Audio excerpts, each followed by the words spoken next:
सोलापूरच्या रविवार पेठ येथील आरकाल हॉस्पिटलच्या पाठीमागील भागात भटके व मोकाट कुत्र्यांची संख्या झपाट्याने वाढली आहे। या कुत्र्यांमुळे स्थानिक नागरिक, विशेषतः लहान मुलांचे आरोग्य व जीविताला धोका निर्माण झाला असून हल्ले व चावण्याच्या घटनांना वेग आला आहे। सोलापूर महानगरपालिकेच्या अधिकाऱ्यांना अनेकदा फोन करून या भटक्या कुत्र्यांचा बंदोबस्त करण्याची विनंती केली असली तरी कोणतीही कारवाई झालेली नाही। महापालिकेच्या उदासीनतेमुळे नागरिकांमध्ये असंतोष वाढत असून लहान मुलांच्या सुरक्षिततेसाठी पालक भयभीत झाले आहेत। कुत्र्यांचा बंदोबस्त 9 फेब्रुवारी 2026 पर्यंत झाला नाही तर नागरिक मोकाट कुत्रे पकडून महानगरपालिका आयुक्तांच्या कार्यालयासमोर सोडून आंदोलन येईल असा इशारा प्रहार संघटनेकडून देण्यात आला आहे। नमस्कार, मी अजित कुलकर्णी, प्रहार जनशक्ती पक्ष।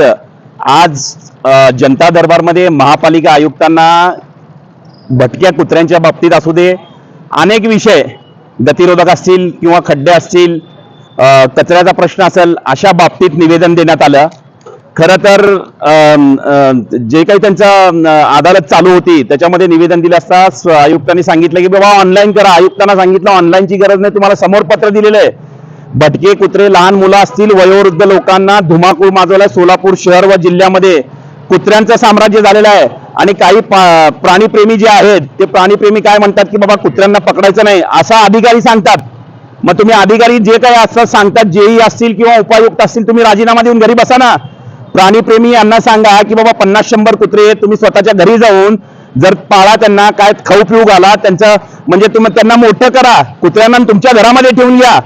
जर मी या 8 दिवसात असं मी आयुक्तांना स्वतः सांगितलेलं आहे, समोर सांगितलेलं आहे ऑन कॅमेरा आयुक्तांना की बाबा जर भटक्या कुत्र्यांचा बंदोबस्त झाला नाही तर मी आयुक्तांच्या घरामध्ये किंवा घराच्या बाहेर गेटला संबंधित भटके कुत्रे तिथं आणून बांधल्याशिवाय राहणार नाही, या माध्यमातून सांगू इच्छितो। या कुत्र्यामुळे होणारा लहान मुलांना त्रास असेल, वयोवृद्ध लोकांना त्रास असेल, कुत्रे अक्षरशः चावतात।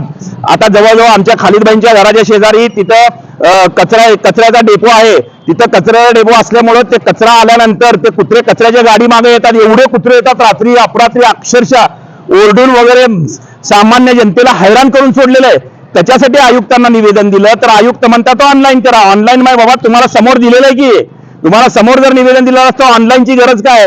जर 8 दिवसात याचा बंदोबस्त नाही झाला तर 100% आयुक्तांच्या घरात किंवा घराच्या बाहेर भटके कुत्रे बांधल्याशिवाय राहणार नाही, या माध्यमातून सांगू इच्छितो। धन्यवाद। जय हिंद, जय महाराष्ट्र। बंधुप्रेम न्यूज चॅनलला लाईक, सबस्क्राईब व बेल आयकॉन दाबायला विसरू नका। धन्यवाद।